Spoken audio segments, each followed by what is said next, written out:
Assalamualaikum, Om Swastiastu, salam sejahtera untuk kita semua. Perkenalkan, nama saya Wahyu Kwidarti, CGP Angkatan 9 dari SD nomor 1 Benua, Kabupaten Badung, Provinsi Bali. Pada video kali ini, saya akan membagikan tentang modul 2.3 dengan sub pokok bahasan kucing untuk supervisi akademik.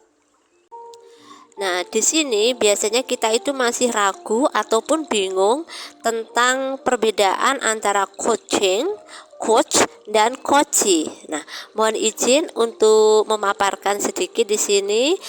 Definisi coaching itu adalah hubungan kemitraan dengan klien dalam suatu percakapan yang kreatif dan memicu pemikiran untuk memaksimalkan potensi pribadi dan profesional dari si klien tersebut. Sedangkan definisi dari coach adalah orang ataupun pihak yang memberi manfaat dan pelaksana dari kegiatan coaching tersebut. Sedangkan definisi dari coachee adalah orang atau pihak penerima kegiatan dan manfaat kegiatan coaching tersebut. Coaching dalam konteks pendidikan yaitu menjadi salah satu proses menuntun belajar murid untuk mencapai kekuatan kodratnya. Sebagai seorang pamong, guru dapat memberikan tuntunan melalui pertanyaan-pertanyaan reflektif dan efektif agar kekuatan kodrat anak terpancar dari dirinya. Coaching dalam proses pendidikan itu sangat penting dengan adanya proses coaching, karena proses untuk mengaktifasi kerja otak murid, pertanyaan-pertanyaan reflektif dapat membuat murid melakukan metakognisi. Dan pertanyaan-pertanyaan dalam proses coaching juga membuat murid lebih banyak berpikir secara kritis dan mendalam sehingga murid dapat mengajukan atau menunjukkan potensi dirinya. Tujuan dari kegiatan coaching yaitu untuk mendukung pembelajaran karyawan atau klien demi membantu mereka dalam meraih tujuan pribadi atau tujuan secara profesional. Nah, coaching sesama rekan sejawat atau pendidik itu bertujuan untuk mendapatkan solusi dari permasalahan yang dihadapi. Adapun manfaat dari kegiatan coaching yaitu melatih seseorang untuk bisa menghasilkan performance secara lebih baik lagi sebagai seorang pemimpin untuk dirinya sendiri, sebagai manusia pembelajar, menyesuaikan dengan keadaan saat ini agar terus tumbuh dan berkembang serta menghasilkan ide-ide dan gagasannya. Langkah-langkah untuk kegiatan coaching itu sendiri ada 4. Yang pertama, fokus pada coachee. Yang kedua, bersikap terbuka dan ingin tahu tentang lebih banyak hal. Yang ketiga, memiliki kesadaran diri dengan kuat. Dan keempat, membantu coachee melihat peluang-peluang baru atau ide-ide baru yang bisa dikembangkan. Prinsip coaching itu sendiri yang pertama adanya kemitraan, di mana di dalamnya ada tujuan percakapan yang hendak disepakati bersama. Yang kedua, adanya percakapan kreatif antara coach dan coachee, yang mana percakapan itu dilakukan dua arah dan bertujuan menggali memetakan situasi yang dihadapi oleh si coachee. Dan yang ketiga, memaksimalkan potensi dari si coachee tadi dengan harapan setelah berdiskusi bisa menghasilkan perubahan atau ide-ide baru yang bisa dikembangkan oleh si coachee tadi. Dalam kegiatan coaching, si coach atau pemimpin dalam kegiatan berdiskusi itu harus memiliki beberapa kompetensi. Di antaranya yang pertama adalah present, yaitu mendengarkan secara penuh permasalahan yang terjadi pada si coachee tadi. Dan yang kedua, mendengarkan aktif. Ketiga, melontarkan pertanyaan berbobot untuk menggali serta memetakan permasalahan yang dihadapi oleh si coachee tadi. Mari kita bahas satu persatu tentang kompetensi yang perlu dikuasai oleh coach tadi. Untuk kompetensi yang pertama adalah present, yaitu kesadaran penuh, di mana yang pertama kemampuan untuk hadir secara utuh bagi coach kita. Yang kedua, badan, pikiran, hati selaras saat sedang melakukan percakapan dengan si coach. Yang ketiga, ini bagian dari kesadaran diri. 4. Ini membantu munculnya mindset dan kompetensi lain. 5. Bersikap terbuka. Yang keenam, bersikap sabar. Dan 7. Bersikap ingin tahu lebih banyak hal dari masalah yang dihadapi oleh si coach. Yang kedua, mendengarkan secara aktif, yaitu kemampuan untuk fokus pada apa yang dikatakan oleh lawan bicara, dalam hal ini adalah si coach, dan memahami keseluruhan makna yang tidak terucap dari gerak-gerik yang diutarakan oleh si coach tadi. Dan kompetensi yang ketiga adalah mengajukan pertanyaan berbobot. Seperti 1, pertanyaan itu lahir dari mendengarkan apa dari jawaban si coach tadi. 2, berbentuk pertanyaan terbuka. Yang ketiga, membuat coach merenung, menggali, mengingat dan mengaitkan dari peristiwa yang sudah dialami tadi. Keempat, diajukan pada saat yang masih berkaitan dengan mengajukan pertanyaan berbobot. Poin yang pertama, bentuk pertanyaan terbuka. Dianjurkan untuk menggunakan kata tanya berupa apa, bagaimana, seberapa.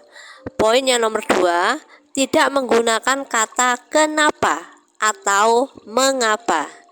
Dan poin yang nomor 3, bukan merupakan pertanyaan tertutup seperti kata apakah, sudahkah, apa sudah, karena pertanyaan tersebut secara tidak langsung akan menimbulkan jawaban antara iya atau tidak.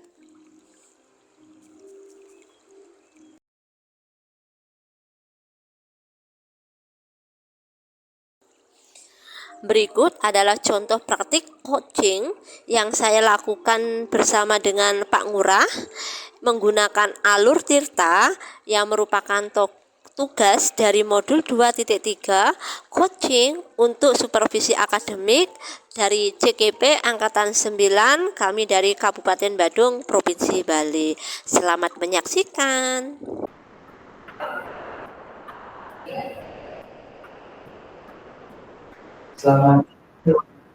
Selamat siang Pak Ngurah. Bagaimana? Alhamdulillah sehat. Bagaimana kabarnya Pak Ngurah juga? Sama. Kebetulan tidak ya. Saya jam sekarang ini ada jam kosong, jadi free saya ceritanya hari dengan saat ini. Oke.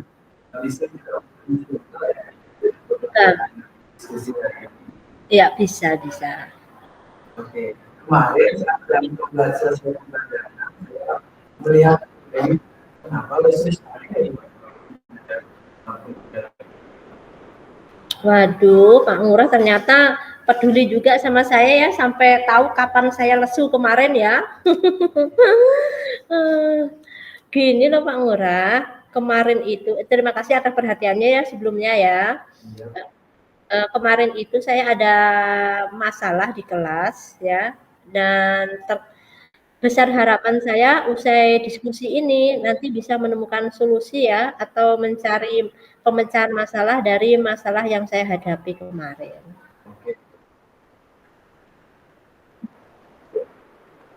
Iya betul Pak Ngurah.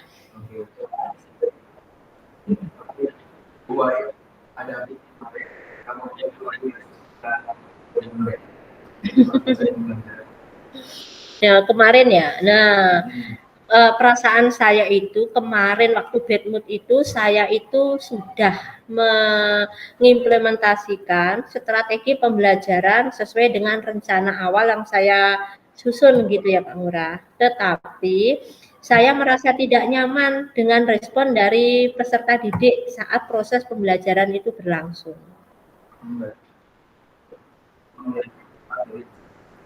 Betul.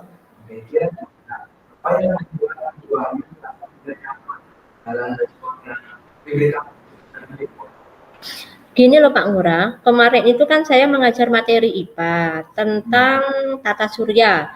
Nah, salah satu tujuan pembelajarannya itu adalah mengidentifikasi sistem tata surya.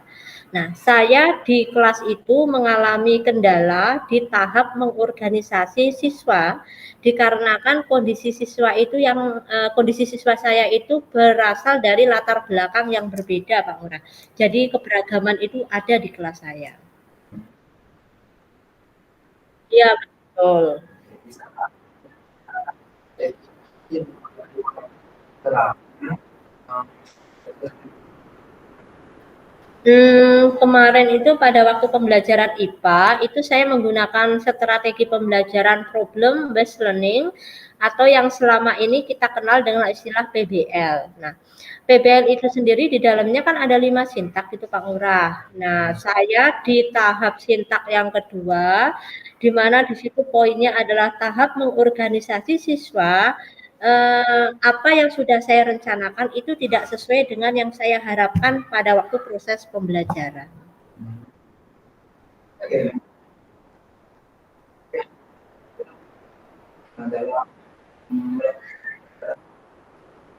Baik, kemarin saya itu sudah berusaha mengelompokkan siswa itu berdasarkan gaya belajar. Kang Murah tahu sendiri kan gaya belajar itu kan ada yang kayak visual, ada auditori, dan juga ada kinestetik.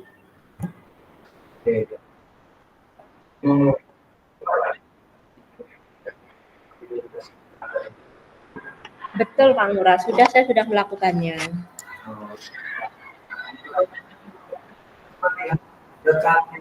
Sejauh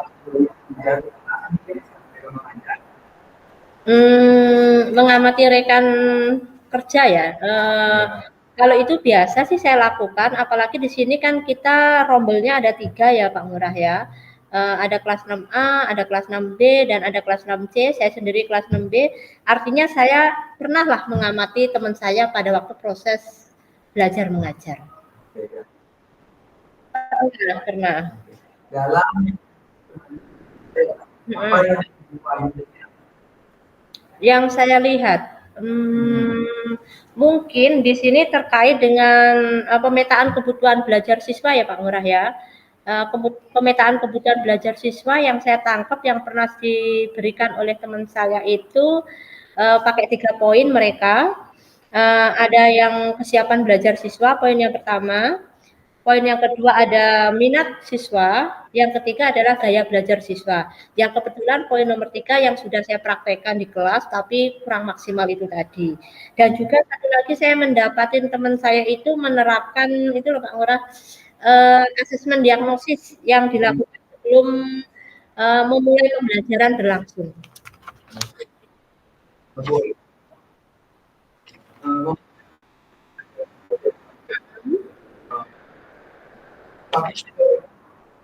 Pernah selain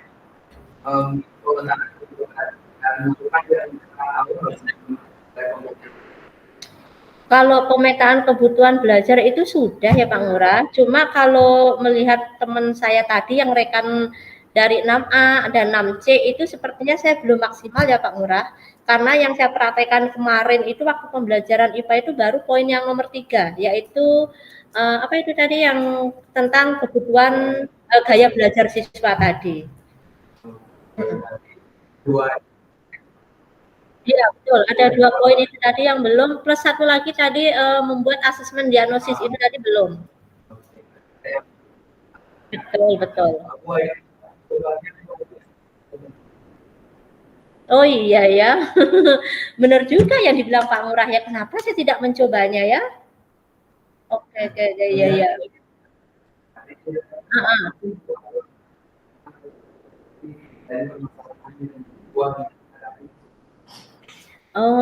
Kayaknya segera mungkin deh Pak Ngurah, karena siapa tahu dari sana itu nanti saya dapat perbaikan dari proses pembelajaran saya.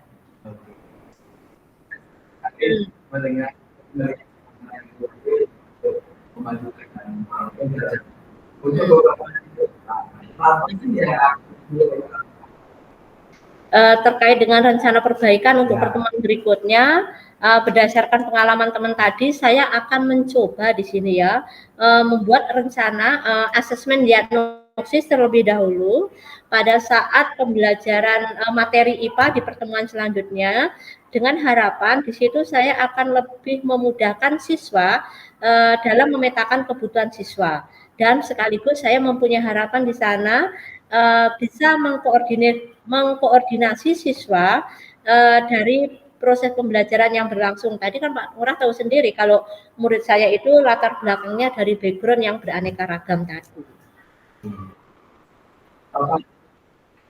Lain dilakukan. Kalau berbicara cara lain ya, kita fokus ke background yang berbeda tadi ya, latar belakang yang berbeda. Saya jadi ingat tentang pembelajaran yang berdiferensiasi, Pak Ngurah.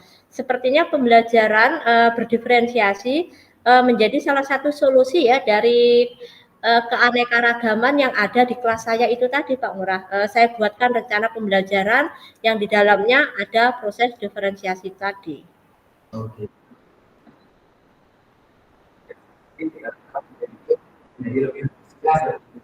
Betul, harapannya demikian, Pak Ngurah.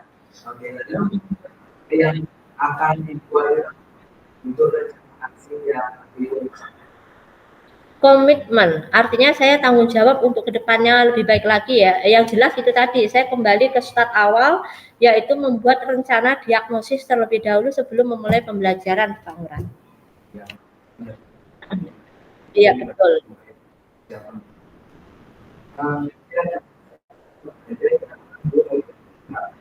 Atau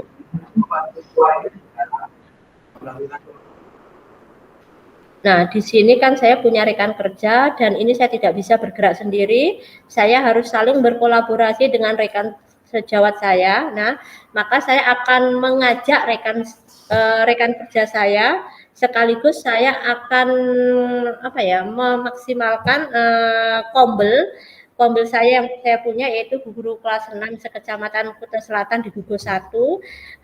Dari asesmen diagnosis yang sudah saya buat tadi, saya akan mencoba memberikan meminta umpan balik dari teman-teman di kombel tadi dari rencana asesmen diagnosis yang saya rencanakan tadi, Pak Ngurah. Oke.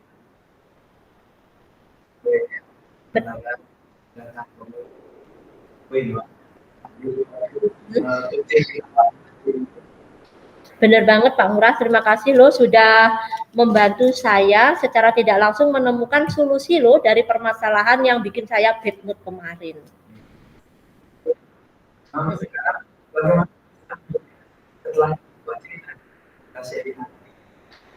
Yang jelas lega ya, senang ya. Secara tidak langsung hasil diskusi kita hari ini memberikan saya solusi ya dari permasalahan saya yang kemarin itu, dan saya jadinya greget ya Pak Ngurah, tidak sabar untuk membuat rencana perbaikan agar di pertemuan berikutnya lagi apa yang saya harapkan tujuan pembelajaran itu bisa tercapai lebih maksimal lagi. Baik. Amin. Amin. Saya rasa nanti dari Siap Pak Ngurah, sampai ketemu di coaching berikutnya berarti ya. Ya, Bu. Selamat siang Pak Ngurah, terima kasih. Demikian video pemaparan tentang kegiatan coaching untuk supervisi akademik. Terima kasih atas perhatiannya. Mohon maaf jika masih banyak kesalahan maupun kekurangan. Saya akhiri. Wassalamualaikum warahmatullahi wabarakatuh. Om Santi Santi Santi Om. Salam sejahtera untuk kita semua dan salam sehat dan bahagia.